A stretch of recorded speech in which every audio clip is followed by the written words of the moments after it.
Hello friends, welcome to the March edition of Monthly Viewpoints. At the outset, let me wish you all a very happy Holi. Global markets have seen a sharp correction in the face of increased volatility due to the spread of the coronavirus beyond China. US markets, which were at record highs, have fallen almost 10%, and Indian equity markets also have been impacted by the global contagion, with the Nifty having fallen almost 10% in the past 2 weeks. In the face of uncertainty, global investors are taking refuge in safe haven assets like US Treasuries, with the yield on the 10-year having fallen to almost 75 basis points, and gold, which has risen almost 5% over the past month. Brent crude prices have also fallen around 20%, which is actually beneficial for India. The coronavirus is coming out to be the black swan event for 2020. Now, globally, governments are taking all efforts to contain the virus, and the onset of the summer should also help to mitigate some of its impact.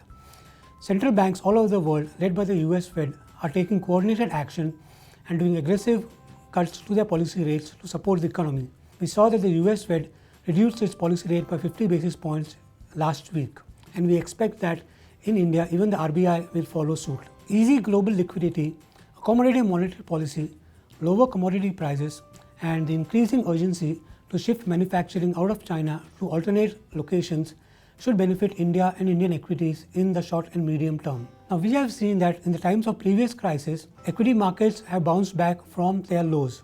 For example, during the SARS crisis in 2003, the Nifty fell almost 10% from Jan to March 2003, but then bounced back more than 20% from April to July. Sectors like IT, consumer durables and metals, which were impacted during the crisis, bounced back and outshone other sectors which had done okay in the crisis time. Coming to India, our third quarter's GDP number came in at 4.7%, which was in line with expectations.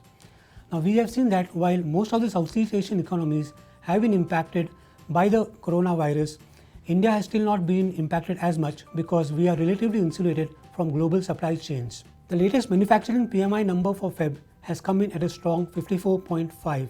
System liquidity continues to be in surplus, and credit spreads are also falling, which indicates that credit growth should improve in the coming months, which should help the economic growth also to recover.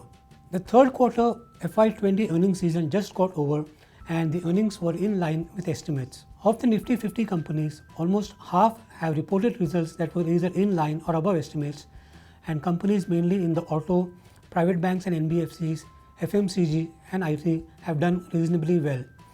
Although Nifty revenue numbers were muted, earnings growth has come in at about 14%, largely aided by the corporate tax cut. Coming to our view on the market, the impact of the coronavirus may be felt in sectors such as auto, pharma, consumer durables and electronics, which have a high import dependency on China, as well as some other sectors like petrochemicals and gems and jewelry, which have a high export dependency on China. At the same time, there are sectors which are seeing some positive benefits too. So, for example, leather goods, textiles and plastics should see some benefit due to reduced competition from China. At the same time, global companies are looking at setting up alternative sources of supply, and India can benefit in that regard. Corporate earnings growth is expected to improve in FY21, even though there is a risk that we may see some downgrades due to the impact of the coronavirus. With the sharp fall in the markets, valuations have become much more reasonable. The spread between the earnings yield and the 10-year bond yield has increased, and equities are now in an attractive zone.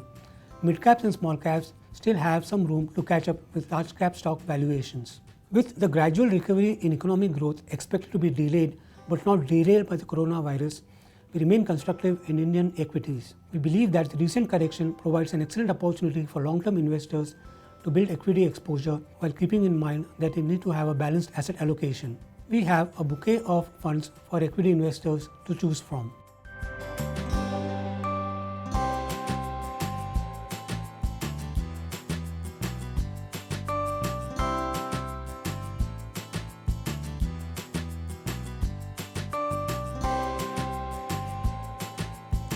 Thank you and happy investing, and again wish you all a very happy Holi.